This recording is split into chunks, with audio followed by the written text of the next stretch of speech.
از جدا شدن نوشتی رو تن زخمی هر بر. گریه کردم و نوشتم نازنینم یا تو یا من. به تو گفتم باورم کن میونه این همه دیوار. تو با خنده ای نوشتی هم قفس خدا نگهدار.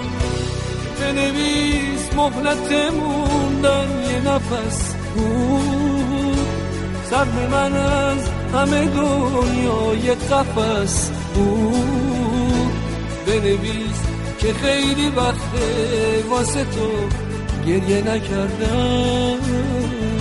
سر رو شونه هات نذاشتم مثل دستان سرد سردم.